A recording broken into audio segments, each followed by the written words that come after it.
Spurs 2-1 winners over Leeds. Janusz Michallik with us to discuss. Janusz, a lot to pick at from this game, but for me, really, the story is the great second half performance from Spurs, especially considering the poor performance they gave in the first half. It really came out of nowhere.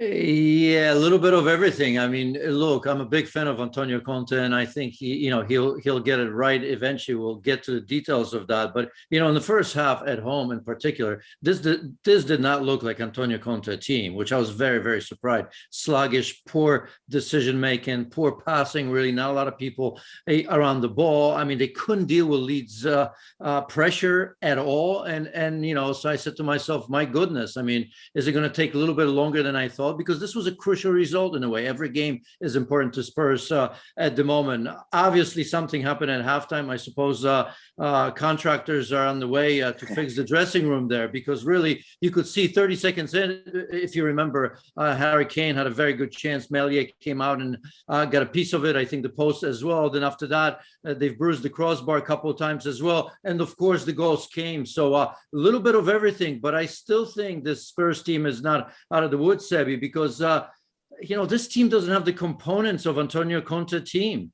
Let me ask you about that, because he took over on November 2nd. This is just a second Premier League game in charge. Do we start to see any of the influence, any of the impact of Conte on this Spurs? Well, not necessarily, but I mean, I wouldn't expect much. I suppose I didn't expect what happened in the first half, but there's that bounce and Antonio Conte that we see jumping around the, touchline and after the game. But I think what will worry him is, in the system that he wants to play 3-5-2. I mean, he doesn't have natural wing backs, right? You could see that Reguilon's not one, and Emerson Royal is not, and that's key to the way he's played at Inter and just about everywhere else, right? And I look at the bench, and nothing special there. Even in the back, I don't think you have center backs that are super, super comfortable on the ball, and that's important. I think Cristian Romero was missing, but he's a hard man. He's not necessarily, clean around the ball, but he'll help him because he understands what he wants to put across. He played in the Serie A, so that's an obvious one. Davinson Sanchez, I suppose, is one that's decent with their feet. Everybody else, today you had really fullbacks playing center backs, right? Ben Davies and even Tanganga, who's played most of the time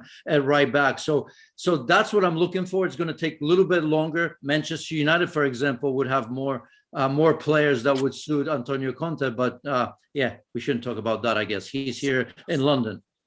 I feel like we're painting a very doom and gloom picture for Spurs. They're 7th right now, Janusz. They're 4 points out of the top 4. What do you think their ceiling is under Antonio Conte? Because if you look ahead of the table right now, it's Wolves, Arsenal, West Ham. Those are teams that Spurs could realistically think about catching. Yeah, I mean, they've been underperforming. What I'm saying is that there's going to have to be a lot of changes for us to talk about Spurs as, I don't even want to say contenders, but as a team in the top 4. I just don't see it. Although with Antonio Conte, you never know. Of course, they have Harry Kane, who hasn't had the best of seasons yet. Son is going to get going. I mean, he's got to clean up his team in the back, which I'm confident he'll do. I mean, this is a Spurs team that had before the game 9 goals scored, second worst only to Norwich City, right? I mean, that will get going because Harry Kane is going to start scoring and Son as well. Problems in the midfield, not a lot of creativity there, that's for sure. Oliver Skip was suspended, but I don't think of him, Sebi, as this special player, not yet anyway. So I think that's an area of concern as well. But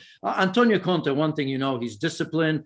He'll go after details. He'll challenge the players, and there's not going to be one player that's going to be able to hide under Antonio Conte. That's for sure.